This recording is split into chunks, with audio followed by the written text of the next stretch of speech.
Dear students, value added method को पढ़ चुके हैं तो पढ़ना जरूरी है इनकम मेथड को भी, क्योंकि अगर सीबीएसई बोर्ड की बात करते हैं तो इनकम मेथड से रिलेटेड सबसे ज़्यादा एग्जाम में क्वेश्चन पूछे जाते हैं, वो भी न्यूमेरिकल में। इनकम मेथड क्या होता है? जैसा कि आपने वैल्यू एडेड मेथड में पढ़ा था कि it is the sum total of all final goods and services that produce in the economy in an accounting year in domestic territory at market price, that is value added method. Value added method में हम जो total output था उसमें से consumption of goods को minus कर देते हैं, जिससे हमें जीडीपी एमपी निकल के आता था। लेकिन हमें पढ़ना है income method, that is some total of income. Income method क्या है? आपके इस चैप्टर का ये 4th पार्ट है। इससे बाद हम एक्सपेंडिचर मेथड भी पढ़ेंगे, फिर बाकी चैप्टर्स तो है ये लगातार। इसका मतलब लगातार पाते रहना है, तो मेरे साथ बने रहना होगा। टोटल लेक्चर नंबर 9 है, कंटिन्यू चलता रहेगा। 100 लेक्चर हो जाए कोई बात नहीं, जब तक कोर्स कंप्लीट नहीं होगा तब तक मैं आपके साथ बने रहूँगा और लेक्चर आपको प्रोवाइड करता रहूँगा। जब हम बात करते हैं इनकम मेथड की, क्या होता है इनकम मेथड में? इस इनकम मेथड में it is the sum total of all factor income that earn by the resident of the country. Country के जो रेजिडेंट है, चाहे आप हो और हम हो, हम जो भी फैक्टर इनकम अर्न करते हैं, नॉट फोकट की income, that is factor income. फोकट की इनकम मतलब ट्रांसफर इनकम, उसको छोड़ दो, वो तो फोकट में मिलता है। फैक्टर इनकम कभी भी नेशनल इनकम में इंक्लूड नहीं होता है। तो हम बात करते हैं किसकी? हम बात करते हैं फैक्टर इनकम की। तो जब फैक्टर इनकम, अब बात करते हैं फैक्टर इनकम है क्या? Factor income that we get from by giving of the various factors. For हमारे पास लैंड था, हमने लैंड करने के लिए दे दिया किसी को, उसने मुझे रेंट दे दिया, फैक्टर इनकम है। ठीक है, हमारे पास कैपिटल था, कैपिटल को हमने इन्वेस्ट कर दिया, बदले में इंटरेस्ट मिला, फैक्टर इनकम है। हम खुद काम करने गए, अपना लेबर दिया, लेबर के बदले में हमें सैलरी मिला, बिजनेस मिला, तो वो फैक्टर इनकम है। तो यहाँ पर जो भी वेक्टर ऑफ प्रोडक्शन है, अगर आपने उसको प्रोडक्शन फेज में यूज़ करने के लिए दे दिया तो रिटर्न में कुछ ना कुछ मिलेगा, क्योंकि आप फ्री में नहीं दोगे। तो जो भी फैक्टर इनकम आपको मिलता है, that sum total of all the factor income is known as national income. This include the all the factor income, that means net factor income from abroad also included in this income. So that here the meaning of factor income in this method, the national income is measured in term of factor payments. यहाँ और factor payments के term में use होता है wages, rent, interest and profit also. It also include mixed income. Okay, to the owners of the factors of production during an accounting year. एक किसी भी एक पर्टिकुलर अकाउंटिंग ईयर में अगर ओनर को अपने प्रोडक्शन फैक्टर ऑफ प्रोडक्शन के use करने के बदले में कुछ रिटर्न में मिल रहा है, दैट इज फैक्टर इनकम। और फैक्टर इनकम का टोटल कर देंगे। This method is also known as, इसको हम क्या बोलते हैं? Distribution share method and also known as factor payment method. Distribution share method and factor payment method, because यहाँ पर फैक्टर इनकम जो होता है, पेमेंट जो होता है, इट इज इक्वल टू, क्योंकि वो बंदा जो पे प्रोड्यूसर जो पे करेगा उसके लिए फैक्टर पेमेंट होगा, और हमें जो मिलेगा that is factor income. Both are equal, same method है, सिर्फ नाम अलग अलग है। ठीक है, तो मेरे ख्याल से आपको समझ में आ गया कि इसमें सारे के सारे फैक्टर इनकम इंक्लूड किए जाते हैं। तो बात करेंगे फैक्टर इनकम कौन कौन से होते हैं। जब हम फैक्टर इनकम की बात करते हैं तो यहाँ पर हमारे पास आ जाता है वेरियस फैक्टर्स। कौन कौन से वेरियस फैक्टर्स है? दैट इज लेबर, सबसे पहला, क्योंकि काम चाहे कुछ भी करेंगे, बिना लेबर के काम तो होगा नहीं। और जो लेबर काम करेगा वो फ्री में काम करेगा नहीं। क्यों? क्योंकि काम करने के बदले में उसको चाहिए compensation of employees. And compensation employees का मतलब होता है उसको जॉब देते हो, चाहे वो कैश सैलरी दे रहे हो, चाहे वेजेस दे रहे हो, क्लॉथ दे रहे हो, खाना दे रहे हो, रहना पहना दे रहे हो, बहुत कुछ दिया जाता है काम करने के बदले में एक एम्प्लॉय को। तो वो सब कुछ जो एम्प्लॉय को मिलता है that is known as compensation of employees, right. Next is land. भाई प्रोडक्शन करने के लिए लैंड तो चाहिए, फैक्ट्री कहाँ लगाओगे भाई? फैक्ट्री लगाने के लिए जगह तो चाहिए ही ना, दैट इज लैंड। तो आप लैंड या तो आपको खुद का होगा, बेसिकली हम मान के चलते हैं, क्योंकि आपका खुद का भी होता है, उसकी एक वैल्यू होती है, द वैल्यू ऑफ लैंड, जो आप यूज़ करने के बाद, not the permanent value, the usages value, that is rent. Rent होता है, और या फिर उसके बदले में क्या मिलता है? रॉयल्टी होता है, रेंट या रॉयल्टी, जो है factor income from land. Third one is capital. Capital के बदले में क्या मिलता है? इंटरेस्ट मिलता है। एंड एंटरप्रेन्योर, एंटरप्राइजेस या एंटरप्रेन्योरशिप, जिसको एंटरप्रेन्योरशिप इज द वो बंदा होता है who take the risk, business को चलाता है, बिजनेस को ऑपरेट करता है, अपना माइंड गेम लगाता है, सब कुछ करता है, रिस्क लेता है और रिस्क लेने के बदले में इन सभी चीज़ों के पेमेंट के बाद जो उसका बचता है दैट इज़ प्रॉफिट। सॉरी यहाँ पर इंटरेस्ट लिख दिया है, दैट इज़ प्रॉफिट। उसको क्या मिलता है? प्रॉफिट। ये गलत लिखा हुआ है, सॉरी। तो ये प्रॉफिट होता है। अब इन सब के अलावा कुछ और लोग भी होते हैं जो अपनी इनकम, उनके पास बहुत बड़ा लैंड नहीं होता, वो वेरियस लेबर का यूज़ नहीं करते हैं, उनका बड़ा ह्यूज कैपिटल नहीं होता है, वो प्रॉफिट अर्न नहीं करते, लेकिन अपना काम खुद करते हैं और सेल्फ इनकम जनरेट करते हैं। तो इन लोगों को हम बोलते हैं self employed. Self employed for example farmers हो गया, लॉयर्स हो गया, डॉक्टर्स हो गया, कोचिंग इंस्टीट्यूट्स हो गए, दुकानदार्स हो गए, ये सब आपके सेल्फ एम्प्लॉयड पर्सन कहलाते हैं। और इन सब की इनकम को कोई वेरियस कैटेगरी में ना बांट के इनको बोलते हैं मिक्स इनकम। क्या बोलते हैं? Mix income. तो नेशनल इनकम के कैलकुलेशन में इन पांचों तरीके के इनकम को इंक्लूड किया जाता है। अब इन पांचों तरीके की इनकम को हम थोड़ा सा डिटेल से जानते हैं। जरूरी है डिटेल में जानना कि क्या क्या इंक्लूड होता है, क्योंकि आप मैं क्वेश्चन करवाऊंगा तब देखिएगा किसी भी आइटम के छोटे छोटे टुकड़ों में इसकी चीज़ें पूछी जा सकती है। First one is compensation of employees. Compensation of employees, what do mean by the compensation employees? refers to amount paid to employees by employer for rendering productive services। कोई भी एम्प्लॉय अगर प्रोडक्शन में अपनी सर्विस प्रोवाइड कर रहा है, मतलब वो अपना लेबर दे रहा है, खुद काम कर रहा है, तो काम करने के बदले में उसको मिलती है मजदूरी या वेतन, दैट इज़ वेजेस और सैलरी।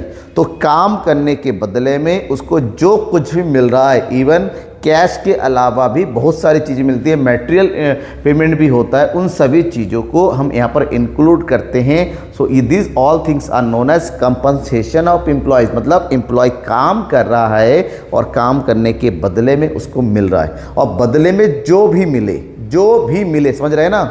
मतलब अगर आप काम कर रहे हैं तो रिटर्न में जो कुछ मिलता है, such as all the wages and salaries in cash, आपके अकाउंट में पैसा आ रहा है या लिफाफे में मिल रहा है, इंक्लूड होगा। पेमेंट इन काइंड, कोई भी काइंड में, फॉर एग्जांपल आपको मिल रहा है फूड, रहने को खाना मिल रहा है, आपको जो है शेल्टर की घर मिल रहा है, आपको ट्रांसपोर्ट मिल रहा है, आने जाने के लिए गाड़ी आपको दी जा रही है, आपको जो है क्लॉथ्स मिल रहा है, पहनने को कपड़े दे रहे हैं, काम करते वक्त वर्दी दी जाती है ना, ड्रेस, यूनिफॉर्म, वो सब भी इसके अंदर आ जाता है। इसके अलावा employers contribution to social security scheme, आपको पीएफ मिलता होगा, पीएफ का एक पार्ट ओनर की तरफ से आता है, तो ये आपकी सैलरी के अलावा आपको मिलता है, तो वो भी कंपनसेशन में इंक्लूड होता है। और लास्ट वन इज पेंशन और रिटायरमेंट। जब आप रिटायर होते हैं तो आपका जो कट के जो पेमेंट मिलता है वो तो मिलता है, इसके अलावा कुछ उसमें ऐड होके मिलता है। This all are known as your payment for your labour. तो इन सब का टोटल ही आता है कंपनसेशन ऑफ एम्प्लॉयज़ में। बात यह है कि अलग से अगर कंट्रीब्यूशन सोशल सिक्योरिटी दे रखा है, बोनस दे रखा है और सैलरी दे रखा है, तो इन सबको टोटल करना होगा हमें न्यूमेरिकल क्वेश्चन सॉल्व करने। लेकिन अगर कंपनसेशन ऑफ एम्प्लॉयज़ लिखा हुआ है, इसका मतलब इसमें सब कुछ ऐड किया हुआ है, आपको अलग से जोड़ने की ज़रूरत नहीं है। मेरे ख्याल से समझ में आ गया, नहीं आया तो कमेंट बॉक्स में लिख डालिए क्या नहीं आया। Next one is profit. Profit क्या होता है? Profit is the reward to the entrepreneur for is contribution to the production goods and services. जो एंटरप्रेन्योर होता है तो बिजनेस को ऑपरेट करने के लिए वो क्या लेता है? रिस्क लेता है। क्या लेता है? रिस्क लेता है। बिजनेस को चलाता है, पैसे लगाता है, दौड़ भाग करता है, पसीना बहाता है, अपनी मेंटल एबिलिटी को वहाँ पर यूज़ करता है, तमाम तरीके की जो है फिजिकल एंड साइकोलॉजिकल प्रॉब्लम को वो बियर करता है। तो उन सब के बदले में उसको जो रिटर्न में मिलता है दैट इज़ प्रॉफिट। तो profit is the reward of risk. क्या बोलते हैं? It is a reward of a business की लैंग्वेज बोलते हैं, जिसका जितना बड़ा रिस्क उतना ही उसका बड़ा इश्क, मतलब पैसा, ठीक है, इनकम। तो यहाँ पर एंटरप्रेन्योर को अपनी एक्टिविटी के बदले में मिल गया प्रॉफिट। और ध्यान रखिएगा जो प्रॉफिट होता है सारा का सारा ओनर को मिल जाता है, ऐसी बात नहीं है। There are three part of three component of profit बेटा। फर्स्ट इज कारपोरेट टैक्स, क्योंकि आपकी इनकम, मान लीजिए आपकी इनकम, आपकी प्रॉफिट हुई 1 लाख, सबसे पहले गवर्नमेंट आपकी टोटल प्रॉफिट पर टैक्स लगाएगी।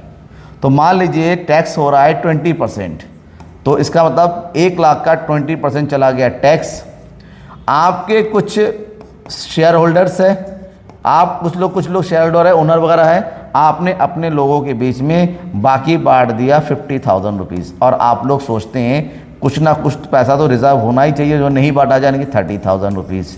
इसका मतलब ये हुआ, मतलब क्या हुआ कि प्रॉफिट को एक्चुअली में 3 कैटेगरी में बांटा जाता है। एक वो जो टैक्स के रूप में चला जाता है गवर्नमेंट को, दैट इज डायरेक्ट टैक्स। एक वो जो सारे ओनर्स आपस में बांटते हैं, दैट इज शेयर होल्डर्स के बीच में डिविडेंड। एक वो जो नहीं बांटा जाता है, बिजनेस की प्रोग्रेस के लिए, डेवलपमेंट के लिए, फ्यूचर यूज़ के लिए बचा कर रखा जाता है, जिसको बोलते हैं retain earning and also known as undistributed profit, मतलब ना बांटा गया प्रॉफिट। क्लियर। अब यहाँ पर ध्यान ये रखना है, अगर क्वेश्चन में प्रॉफिट दे रखा है, साथ में बाकी तीनों में से कोई भी दे रखा है, इसके एक पार्ट दे रखे हैं, तो आपको केवल प्रॉफिट की वैल्यू लेनी है, बाकी चीज़ों से कोई मतलब नहीं है। ना ही आपको टैक्स से मतलब है, ना ही आपके डिविडेंड से मतलब है, ना ही आपको अनडिस्ट्रीब्यूटेड या रिटेन अर्निंग से मतलब है।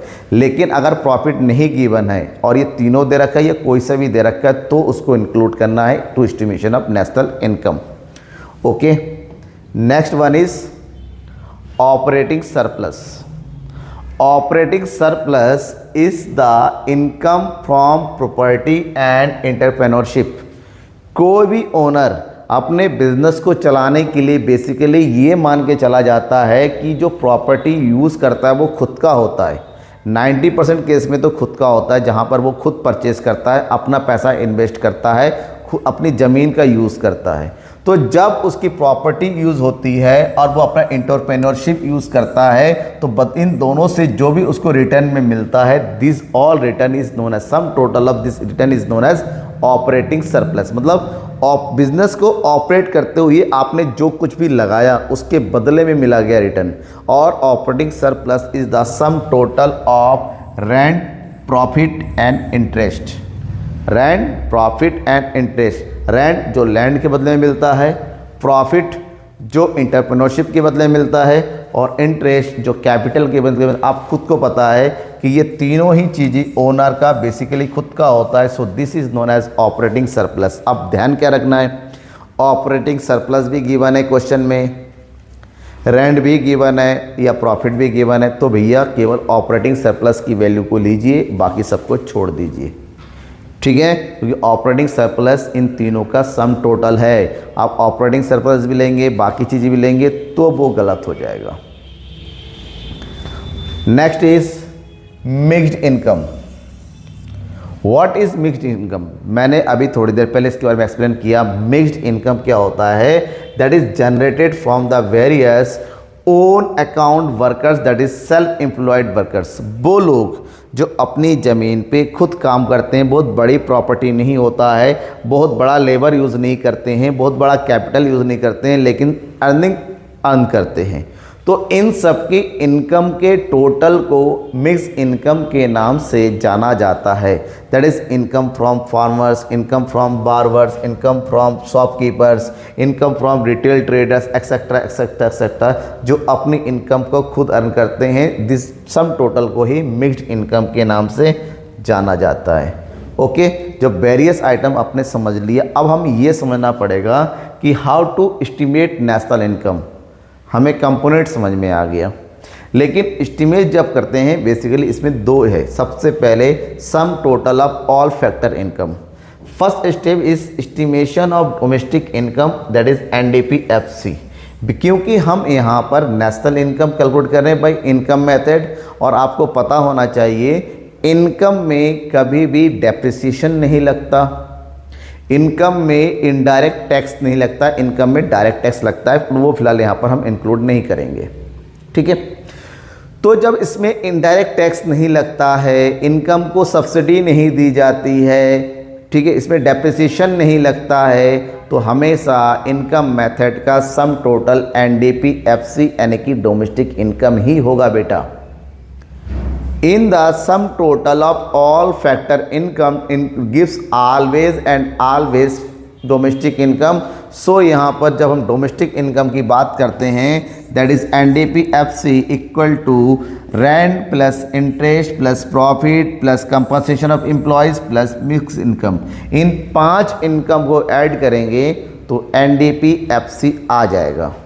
कोई शक है, कोई डाउट है इसमें? बिल्कुल सिंपल, क्योंकि कैलकुलेशन के हिसाब से देखा जाए नॉर्मल एज ए स्टूडेंट तो सबसे इजी मेथड है, लेकिन एक्चुअली में प्रैक्टिकल में जब गवर्नमेंट इनकम मेथड का यूज़ करनी जाती है तो सबसे हार्ड मेथड होता है, क्योंकि हमें एक्चुअल में लोगों की इनकम के बारे में पता नहीं होता है। मेरी कितनी इनकम है मैं खुद नहीं बताता हूँ किसी को।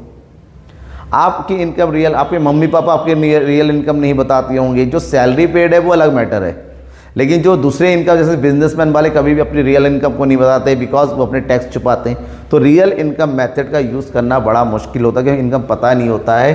तो स्टेप नंबर 1 में हमें यहाँ मिल गया डोमेस्टिक इनकम। अब आते second step, estimation of national income, and national income is in short NNPFC। आपके पास क्या कैलकुलेट आ गया? पहले से ही NDPFC आ गया। Now you have to find NNPFC।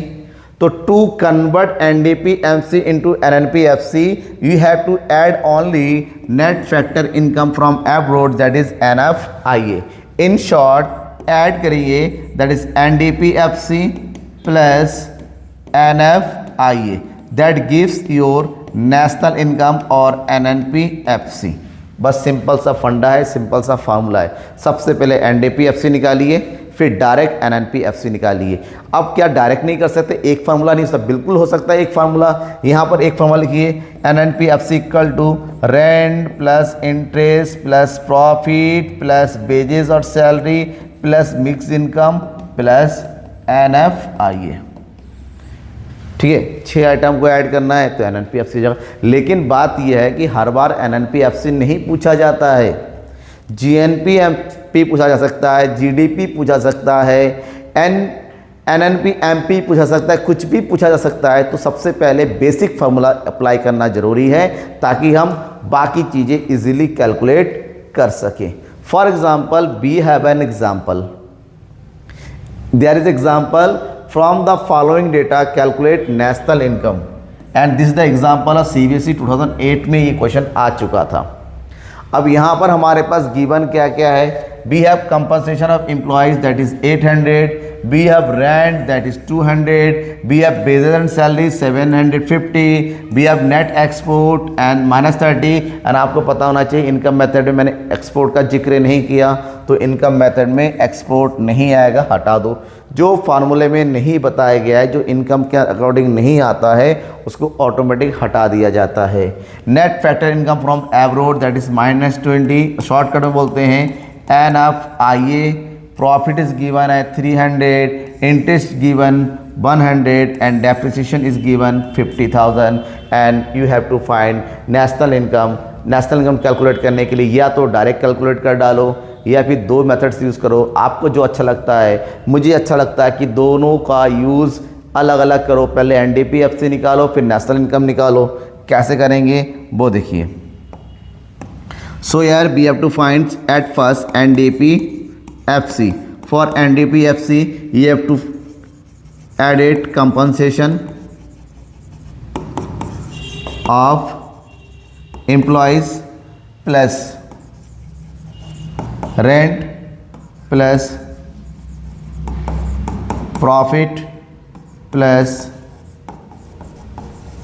Interest plus और कुछ नहीं दे रखा मिक्स इनकम वगैरह, तो हो गया। यही कितनी चीज़ें आ रही हैं? 4 आइटम। तो compensation of employees is 800 plus rent is 200 plus wages and salaries given, sorry wages and salary देखिए, कंपनसेशन ऑफ एम्प्लॉयज भी गिवन है एंड वेजेस एंड सैलरी भी गिवन है। तो wages and salary already is a part of compensation of employees. देखिए confusion करके दिया हुआ है यहाँ पर, तो इसको इंक्लूड नहीं करेंगे, ओनली 800 को इंक्लूड करेंगे। नेक्स्ट रेंट हो गया, रेंट के बाद हो गया प्रॉफिट 300 प्लस इंटरेस्ट दे रखा है 100। There is no mixed income, तो लेफ्ट कीजिए, छोड़िए, जो नहीं दे रखा है नहीं दे रखा है। टोटल कितना हो गया? 800, 1000, 1100, 1200। Here is the answer is 1200 crore, but it is a not perfect answer because we have to find out national income, that is NNPFC. Calculate it. We have NDPFC. Now add it NFIA. The value of NDPFC is 200 and NFI is in minus. NFI is minus में दे रखा है -20. Okay, so that 1200 minus 20, the value is 1180 crore. अगर calculation mistake है, plus minus में mistake है, human errors हो सकता है, मेरी कैलकुलेशन थोड़ी सी वीक है, बताइएगा ज़रूर. फिर भी देखते हैं. 8 2 10, 10 3 13 और एक 14. सॉरी, ये गलत हो ही गया. 8 2 10 3 13 और एक 14, ये हो गया 1400. तो यहाँ पर भी हो गया 1400, ठीक है, और यहाँ पर भी हो जाएगा 1400. 1400 माइनस 20 इक्वल टू 1380. मैंने कहा ना कैलकुलेशन मिस्टेक हो सकता है. देखिए हो गया. Sorry for this. ओके, तो यहाँ पर ये क्वेश्चन हमारा कैलकुलेट हो गया. इसके बाद अब बात ये क्या इतना ही बहुत है? नहीं, इतना बहुत नहीं है, क्योंकि एक छोटा सा पॉइंट हमारा रह जाता है, that is precautions. Income method में किसको इंक्लूड करना है, किसको इंक्लूड नहीं करना है, ये भी जानना जरूरी है. You have to know all the precautions to estimate national income by using income method. Okay, कौन कौन से प्रिकॉशंस है ध्यान रखिएगा. Transfer income are not included in estimation of national income. No transfer income, ना इसमें स्कॉलरशिप आएगा, ना किसी तरीके का डोनेशन, ना गिफ्ट, कुछ नहीं आता है. Second, income from sale of second hand goods. अगर सेकेंड हैंड गुड्स की इनकम आता है, विल नॉट बी, तो इससे नहीं आता, बट कमीशन जरूर आता है. Income from sale of shares, bond and debentures will not be included. Share debentures से पैसा जो इनकम अर्न करते हैं आप लोग, उसको इंक्लूड नहीं किया जाता है. Imported value of services provided by owner of production unit will be included. जो आपकी इंपोर्टेड वैल्यू है, आप अपनी वैल्यू, आप अपना लैंड दे रहे हैं प्रोडक्शन के लिए, आप अपना कैपिटल दे रहे हैं, उन सब के बदले में आपको जो मिल रहा है वो भी इसमें नेशनल इनकम में इंक्लूड होना है. इसके अलावा आपको क्या याद रखना है, ये नाम द इकोनॉमिक्स गुरु, एक ऐसा नाम जहां पर आपको पूरा कोर्स एक सिंपल वे में आपकी खुद की लैंग्वेज में मिलने वाला है. आपको अच्छे तरीके से समझाया जाएगा हर एक पॉइंट को जो आपके लिए ज़रूरी है. सब्सक्राइब करना बिल्कुल मत भूलिएगा, दोस्तों को शेयर कीजिएगा, और हाँ कोई भी डाउट है तो बेझिझक ये नंबर है, व्हाट्सएप में मैसेज करके बताइएगा क्या डाउट है. इंस्टाग्राम दे रखा है, फेसबुक दे रखा है, अगर कोई भी सोशल मीडिया यूज़ करते हैं फॉलो कर लीजिए और उसके थ्रू भी कनेक्ट हो सकते हैं. Thank you and bye.